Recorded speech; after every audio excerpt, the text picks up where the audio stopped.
Hello guys. आज हम पढ़ने जा रहे हैं वर्ब, जिसका हिंदी अर्थ होता है क्रिया। तो वर्ब थोड़ा सा बड़ा चैप्टर है, कुछ ज़्यादा बड़ा भी नहीं है और अच्छा खासा बड़ा है चैप्टर है। तो ये हमारा 5th चैप्टर है ग्रामर का। तो आज हम पढ़ने जा रहे हैं वर्ब। आइए डेफिनेशन देखते हैं वर्ब की। वे शब्द जो किसी कार्य को होने या करने को दर्शाते हैं उसे वर्ब कहते हैं।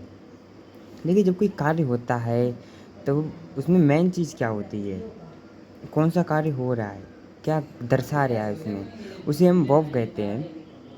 अथवा स्टेट ऑफ बीइंग होने को भी दर्शाता है।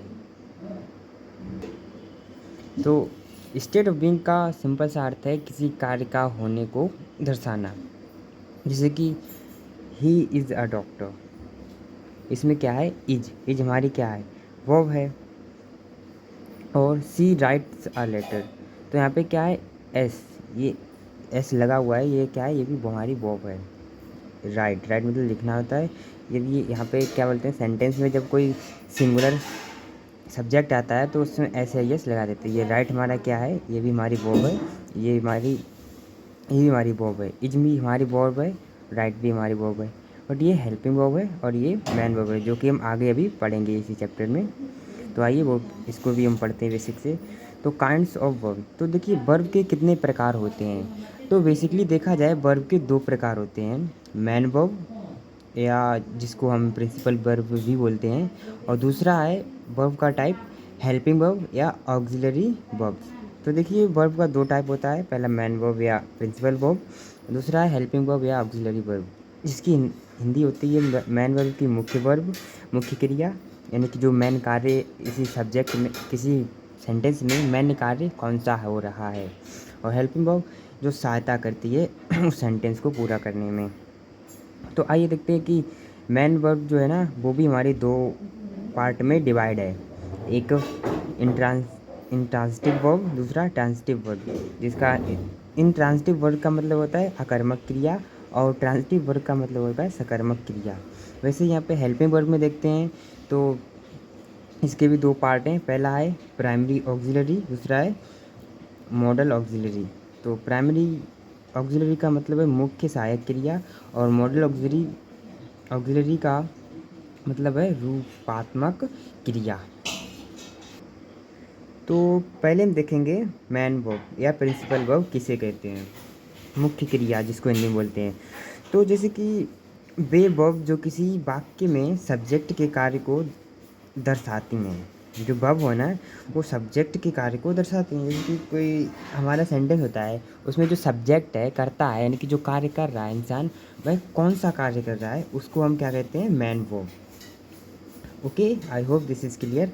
अब जैसे कि अब हम एग्जांपल देखते हैं इसके। यू रीड अ बुक, ये हमारा सब्जेक्ट हो गया। क्या बोलते हैं, अकॉर्डिंग टू द डेफिनीशन, वे वर्ब्स जो किसी वाक्य में सब्जेक्ट के कार्य को दर्शाते हैं। वह कौन सा कार्य कर रही है, क्या कार्य कर रहा है, पढ़ रहा है। तो यहाँ पे हमारी रीड क्या होगी, मैन वर्ब। याद रखना कि हमारी मैन वर्ब होगी, वह कार्य क्या कर रहा है। ओके। दूसरा है Ashok goes to the market, Ashok क्या कर रहा है, कोई कार्य कर रहा है, नहा रहा है, नहा रहा है, धो रहा है, पी रहा है, खा रहा है, कहीं जा रहा है, आ रहा है, डांस कर रहा है। तो ये सारे क्या है, कार्य हैं ना, क्रियाएं हैं ना। तो जैसे कि मैन क्रिया, ये इसमें क्या हुआ, गोज़। यहाँ पे एस क्यों लगा है, क्योंकि जो अशोक है ना, किसी का नाम जो होता है वो सिंगुलर होता है, इसलिए यहाँ पर एस लगा है। और ये गोज़ हमारा क्या है, ये हमारा मैन वर्ब है या प्रिंसिपल वर्ब है। I hope man verb clear है। अब आगे हम उसके देखते हैं, उसके दोनों टाइप। तो बेसिकली मैन वर्ब के भी 2 प्रकार होते हैं। पहला है ट्रांजिटिव वर्ब, दूसरा है इंट्रांसिटिव वर्ब। तो पहले हम देख रहे हैं इंट्रांसिटिव वर्ब की डेफिनीशन। इंट्रांसिटिव वर्ब को हिंदी में अकर्मक क्रिया बोला जाता है। तो आइए उसकी हम डेफिनेशन देखते हैं। वे वर्ब जो स्वयं अपना पूर्ण भाव प्रकट करते हैं उन्हें ट्रांजिटिव वर्ब कहा जाता है। एक पॉइंट भी देख लो, इन वर्ब का प्रभाव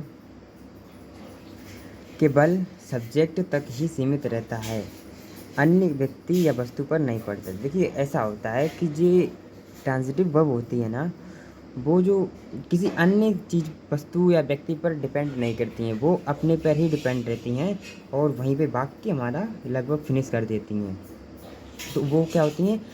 इंट्रांसिटिव वर्ब। इंट्रांसिटिव वर्ब ऐसा समझ लीजिए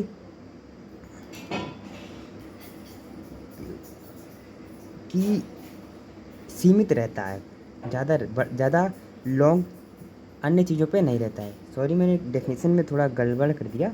या था इन वर्ब का प्रभाव केवल सब्जेक्ट तक ही सीमित रहता है। जैसे सब्जेक्ट है वहीं तक सीमित रहता है, ये नहीं दर्शाता है कि उसके आगे क्या चीज़ है, जो कि हम एग्जाम्पल से पूर्ण रूप से समझ में आएगा। जैसे कि ही प्लेज, वह खेलता है, यहाँ पे उसके सब्जेक्ट तक ही तो सीमित रह गया कि भाई खेलता है, आगे तो नहीं पता चला ना कि आगे क्या हो रहा है क्या नहीं हो रहा है, बस यहीं पे तक इसका सीमित रहा। और भी क्लियरिटी आएगी आगे वाली जब हम पढ़ेंगे तब। जैसे कि दूसरा है सी स्लीप्स। तो देखिए सब्जेक्ट है ना, सब्जेक्ट तक ही सीमित रहा ना, आगे कोई नहीं है। ही स्लीप्स इन द मॉर्निंग या in the night, in the everything etcetera जो भी हो। जैसे और इसमें भी उसी तरह से ही प्लेज, तो इसका यहीं पे ख़त्म हो गया कि ही प्लेज, वह खेलता है। अब ये नहीं होता है कि वह क्रिकेट खेलता है या मैच खेलता है या हॉकी खेलता है या कोई सा भी चीज़ गेम वगैरह, ये नहीं दिखा, सब्जेक्ट तक ही सीमित खेल रह गया कि वह खेलता है। आई होप ये क्लियर हो गया होगा। नेक्स्ट देखते हैं दूसरा टाइप, और ट्रांजिटिव वर्ब, जिसका हिंदी मतलब होता है सकर्मक क्रिया। जैसे कि जब किसी वाक्य को अर्थपूर्ण बनाने के लिए वर्ब के साथ ऑब्जेक्ट की आवश्यकता होती है तो वह वर्ब ट्रांजिटिव वर्ब कहलाती है। जैसे कि कोई सी वर्ब है, कोई सा वाक्य है, उसको थोड़ा और डिटेल में जानने के लिए या अर्थपूर्ण बनाने के लिए वर्ब के साथ हम ऑब्जेक्ट को भी जोड़ते हैं, तो वह हमारी वर्ब क्या हो जाती है? Transitive verb. जैसे कि नेक्स्ट और ये पॉइंट भी देख लेते हैं, उसके आगे देखते हैं। अगर इसके साथ ऑब्जेक्ट का प्रयोग ना किया जाए तो यह अधूरा रहता है। हाँ, तो ये अधूरा ही रहेगा जब ऑब्जेक्ट इसमें नहीं होगा, वही इंट्रांसिटिव वर्ब बन जाएगी, ट्रांसिटिव नहीं रहेगी। सिंपल से मतलब इसका यह है। इसका प्रभाव ऑब्जेक्ट पर भी पड़ता है। हाँ, तो इसमें ऑब्जेक्ट पर पड़ता था और इंट्रांसिटिव वर्ब में क्या होता था कि उसका प्रभाव सिर्फ और सिर्फ सब्जेक्ट पर रहता था और इसका ऑब्जेक्ट पर। तो एग्जांपल है वी इंजॉयड द मूवी, हम इंजॉय करते हैं क्या? मूवी, हम मूवी का इंजॉय करते हैं। तो यहाँ पे ये सब्जेक्ट पर भी प्रभाव पड़ रहा है ना, थोड़ी डिटेल, थोड़ा अर्थ भी समझ में आ रहा है हमको कि हम क्या इंजॉय कर रहे हैं, मूवी का इंजॉय कर रहे हैं। इसमें थोड़ा अर्थ, जो वाक्य है ना हमारा, उस वाक्य का अर्थ बढ़ गया है, अर्थपूर्ण बन गया है जिसे हम बोल सकते हैं। जैसे कि डेफिनेशन में लिखा था अर्थपूर्ण। जब जब हमने सब ऑब्जेक्ट को ऐड किया तो उसमें हमारा अर्थ बढ़ गया। और पीछे वाले में क्या हुआ था, किसी प्लेस वह खेलता है, इसमें पूरा अर्थ नहीं था ना, कुछ सीमित ही था। अब यहाँ पे क्या है, अर्थ आगे बढ़ गया है, तो इसको हम क्या बोलेंगे? Transitive verb. She sings a song, यहाँ पे सिंग, हमारा सिंग्स क्या हो गया?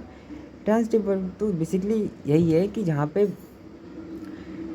सब्जेक्ट जो हमारा है वो अगर वर्ब नहीं, सॉरी, जो हमारा वर्ब है वो सब्जेक्ट पर अगर सीमित है, वहीं तक रह रहा है, तो वो वर्ब हमारी ट्रांसिटिव वर्ब कहलाएगी। और अगर ऑब्जेक्ट पर भी प्रभाव डाल रही है तो वो हमारी ट्रांसिटिव वर्ब होगी। और आइए इसके एक दो पॉइंट हैं उसको देखते हैं हम। तो देखिए पहला पॉइंट क्या है कि ट्रांसिटिव वर्ब के साथ एक ऑब्जेक्ट का प्रयोग। आइए, जो देखिए ट्रांसिटिव वर्ब थी हमारी, उसके साथ एक ऑब्जेक्ट का प्रयोग करते समय क्या होता है। तो कुछ वाक्यों में ट्रांसिटिव वर्ब के साथ केवल एक ऑब्जेक्ट का प्रयोग किया जाता है। कुछ वाक्यों में ट्रांसिटिव वर्ब के साथ केवल एक ही ऑब्जेक्ट का प्रयोग किया जाता है। जैसे कि he broke the match watch, उसने वॉच तोड़ दी, यानी कि घड़ी उसने तोड़ दी। तो क्या यहाँ पे ऑब्जेक्ट एक ही रहा ना हमारा, कोई नेक्स्ट अदर सब्जेक्ट तो नहीं, ऑब्जेक्ट नहीं आया इसमें, एक ही रहा, इसीलिए इसका ट्रांसिटिव वर्ब का ऑब्जेक्ट के साथ प्रयोग हो रहा है। नेक्स्ट है आई परचेज्ड अ साड़ी, तो मैंने एक साड़ी परचेज की यानी कि खरीदी। तो इसमें क्या हुआ, सब्जेक्ट एक ही है, इसलिए क्या ट्रांसिटिव ही वर्ब है, बट उसका इसके साथ प्रयोग दिखा रहा है और कुछ इसमें नहीं, कुछ खास नहीं है। तो नेक्स्ट पॉइंट क्या है यहाँ पे दिया है कि ऑब्जेक्ट की जगह कभी कभी जीरंड, फ्रेंस, क्लाउज या इन्फिनाइटिव का भी प्रयोग किया जाता है। देखिए ये जो है ना, ये हमारे अभी आगे चैप्टर में आने वाली हैं, इनको बेसिक से हम पढ़ेंगे, जीरेंड वगैरह को, जीरेंड फ्रेज और क्लाउज को, इसको भी पढ़ेंगे। नाउन प्रोनाउन को तो हम पढ़ ही चुके हैं। इसकी सी रीड्स अ बुक, तो ये हमारी बुक है ना, ये हमारा क्या है, नाउन है। तो जैसे कि ऐसा है, इसमें ये वाला कि ऑब्जेक्ट जो है हमारा जीरेंड भी हो सकता है, फ्रेज भी हो सकता है, क्लाउज भी हो सकता है, या इन्फिनाइटिव भी हो सकता है। तो इसमें क्या है हमारा इसमें ये हमारा नाउन हो गया, और इसमें क्या है, सी हेल्प्ड मी यहाँ पे क्या हो गया, प्रोनाउन हो गया, जो कि मैंने बता रखा है पिछले क्लासेस में। और ये क्या है, infinity, she want to write, ये वह चाहता है लिखना। तो इसमें क्या है, ये इन्फिनिटिव है। और इसकी अभी आप इसके एग्जांपल्स देख लीजिए, इसको हम बेसिक से पढ़ेंगे आने वाले लेक्चर में। जीरन जीरन भी हो गया यहाँ पे ये, और सी हेट्स जीरन स्मोकिंग, यहाँ पे इसको स्मोकिंग हो गया। She does not know how to dance, इसमें ये हो गया। I don't know who has come, इधर ये हो गया। तो वही है, इसको हम आगे पढ़ेंगे। फिलहाल के लिए इतना हम एग्जांपल्स देख लेते हैं, वैसे कुछ खास नहीं है ये, जब आगे आएगा इसकी विशेषता तब पता लगेगी। तो ट्रांसिटिव वर्ब के साथ दो ऑब्जेक्ट का प्रयोग, अब यहाँ पे देखो हम दो ऑब्जेक्ट का प्रयोग करेंगे। जैसे कुछ वाक्यों में ट्रांसिटिव वर्ब के साथ दो ऑब्जेक्ट का प्रयोग होता है। इसमें फर्स्ट ऑब्जेक्ट डायरेक्ट ऑब्जेक्ट रहता है, और जो सेकंड ऑब्जेक्ट होता है वो इनडायरेक्ट ऑब्जेक्ट होता है, जो कि मैंने पढ़ा रखा है पहले से ही। तो he gave me a gift, इसमें दो ऑब्जेक्ट हो गए, मी और अ गिफ्ट। तो जो ट्रांसिटिव वर्ब भी है, बट इसका जो प्रयोग है वो दो ऑब्जेक्ट के साथ दिया गया है। जैसे कि गेव मी क्या है, फर्स्ट ऑब्जेक्ट, यानी कि फर्स्ट ऑब्जेक्ट क्या है, डायरेक्ट ऑब्जेक्ट, ये हमारा डायरेक्ट ऑब्जेक्ट हो गया। अ गिफ्ट ये इनडायरेक्ट ऑब्जेक्ट हो गया। जैसे I asked him a question, him का क्या है, ये डायरेक्ट ऑब्जेक्ट है, ये इनडायरेक्ट क्वेश्चन है। और ये हमारा क्या है, ट्रांसिटिव वर्ब। आई होप ये छोटी सी टॉपिक है, समझ आया होगा।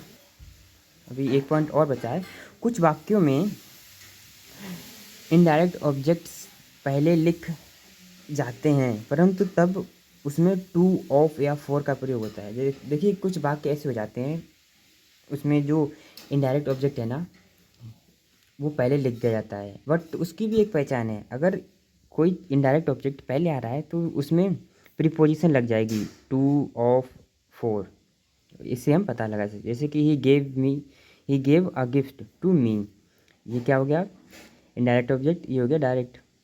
तो ऑब्जेक्ट दो हो गए ना, बट ये हमारी ट्रांसिटिव वर्ब है, बट इसकी पहचान क्या है, टू, टू, ऑफ या फोर, कोई से आएगा तो हो जाएगा। एक पॉइंट ये भी है, हाँ।